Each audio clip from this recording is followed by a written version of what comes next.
আসসালামু আলাইকুম, welcome back to my channel. কেমন আছেন সবাই? আশা করি ভালো আছেন। আলহামদুলিল্লাহ আমিও ভালো আছি। ক্যাপশন দেখে নিশ্চয়ই বুঝতে পারছেন আজকে কী শেয়ার করব আপনাদের সাথে।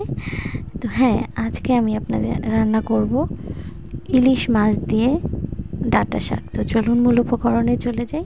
প্রথমে আমি কড়াইতে পরিমাণ মতো সয়াবিন তেল দিয়ে দিয়েছি, সাদা তেল, পরিমাণ মতো পেঁয়াজ কুচি, পরিমাণ মতো কাঁচামরিচ কুচি দিয়ে হালকা করে ভেজে নেব। জাস্ট সটে করে নেব কাঁচা গন্ধটা যাওয়া আগ পর্যন্ত।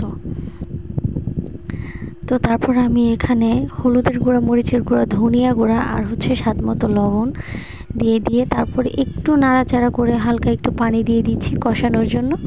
কষিয়ে নিয়ে তারপর আমি শাক দিয়ে দিব। আর এই তো প্রায় আমার কষানোটা হয়ে গিয়েছে। এ পর্যায়ে আমি শাকটা দিয়ে দিচ্ছি। নিজে লাগানো একদম টাটকা শাক।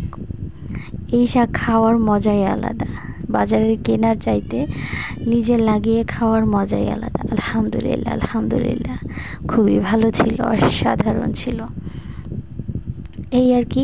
তো চলুন আমি শাকটাকে একটু নাড়াচাড়া করে কষিয়ে নিচ্ছি। তারপর আমি ঝোলের পানিটা দিয়ে দিব।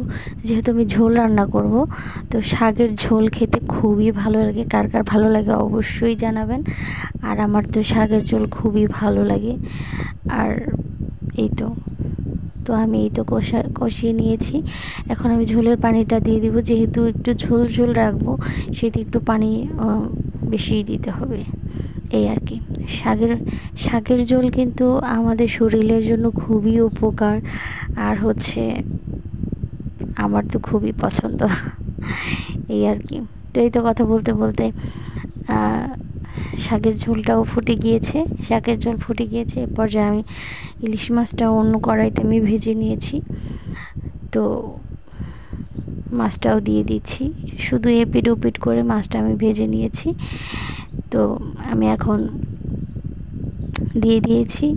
দিয়ে তারপর যতক্ষণ না পর্যন্ত ঠিক হয়ে যাচ্ছে ততক্ষণ পর্যন্ত রান্না করে নেব। আলহামদুলিল্লাহ আলহামদুলিল্লাহ, খুবই ভালো ছিল খেতে। অবশ্যই সবাই ট্রাই করে দেখবেন। যে কোনো মাছ দিয়ে ভালো লাগবে, রুই মাছ দিয়েও ভালো লাগবে, চিংড়ি মাছ দিয়ে তো আরও বেশি ভালো লাগবে। আর যদি একটা আলু কেটে দেন তাহলে আরও বেশি ভালো লাগবে। তো আমি আলুটা অ্যাভয়েড করছি কিছুদিন যাবৎ। তো এই আর কি। তো আলহামদুলিল্লাহ আলহামদুলিল্লাহ। আর আমার ভিডিও ভালো লেগে থাকলে অবশ্যই লাইক, কমেন্ট, সাবস্ক্রাইব করবেন। যারা অলরেডি করে ফেলেছেন তাদের সবাইকে অসংখ্য অসংখ্য ধন্যবাদ। যারা এখনও করেনি প্লিজ আমার চ্যানেলটিকে সাবস্ক্রাইব করে দেবেন, পাশের বেল আইকনটি বাজিয়ে দেবেন। সবাইকে অসংখ্য ধন্যবাদ পুরো ভিডিওটি দেখার জন্য। তো আমি সার্ভ করে দেখিয়ে দিয়েছি কেমন হয়েছে। সবাই ভালো থাকবেন, সুস্থ থাকবেন। পরবর্তী ভিডিও দেখার আমন্ত্রণ জানিয়ে এখানে বিদায় নিচ্ছি। আসসালামু আলাইকুম।